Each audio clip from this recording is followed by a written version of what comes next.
anyway, talking about mga instruction last week. But today, amay po natin ipahabaw, no? Ako pa, second time is speaker of the first one. Ako lang i-mention no, ang atong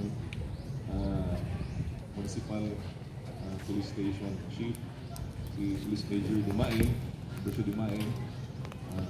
He was assigned here in Ilongos last year, pero siya, no? Kaya nabalik na po si Police Major Dumain. Okay, iyag yung higugma nga itong lungsod. Pero, ipangbahan yun, tataw na yun, pero wala itong mali si Major Dumain. And secondly, ang atong acting municipal treasurer, si Benji Natividad. Si Benji, i-report pa karon sa regional office nila sa Belgium, and he will be coming later this morning. Salamat kay may sweldo ang mga empleyado, mga madali ang kabalik sa Benji. Salamat sa mga ikay ang ma-facilitate ang iyang immediate release of extension of or the reappointment of his capacity as acting municipal treasurer. And what else? Well, pasabot lang. Kunay assessment naghimo ang atong local chief executive, and dunay opisina sa atong lungsod nga dunay hatagan o focus ni Mayor William. And there is somewhat a major adjustment of that particular office. So we'll be calling the attention of those window employees in this particular department aron makaibalo, no, with this development. And lastly, ako lang ipasapot, no, we are on the seventh month of the year. Mid-year na ta. So how was it, no? How was our first semester in the office implementing the projects, programs, and activities of the local government?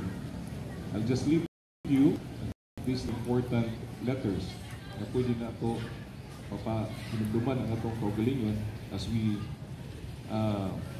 venture for the next 6 months in the year 2025.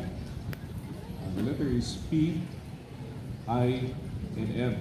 And I think this concerns to everybody. P stands for priority. So look into your respective PPAs in your respective offices or office. What are those priorities? And ikinahanglan na po attention and focus as to implement for the remaining months of the year. And of course, letter I, after priority, we have to implement those priorities and focus areas at our opisina. And letter M, we have to monitor. So we have to monitor how is the progress of that particular PPA in our office, kung naka-address ba ni sa atong gusto nga mo magawas nga outcome sa atong kastagsa ka mga plano sa opisina. We need to discuss this.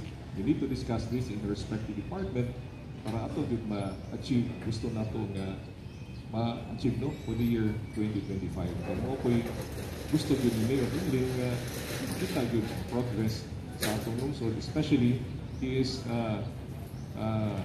yung nagsugod na siya sa ihapon nga second term as municipal mayor. So, in that note, ato sabi, congratulate ang atong local legislative body. No? They will be having their first regular session today, no? As a local legislative body. They will have their inaugural session, and we wish them all the best as they pass ordinances, resolutions, and all other legislative measures nga mo suporta sa atong mga kinahanglanon dinhi sa atong lungsod sa Ilongos. And with that, angat ka Ilongos. Salamat.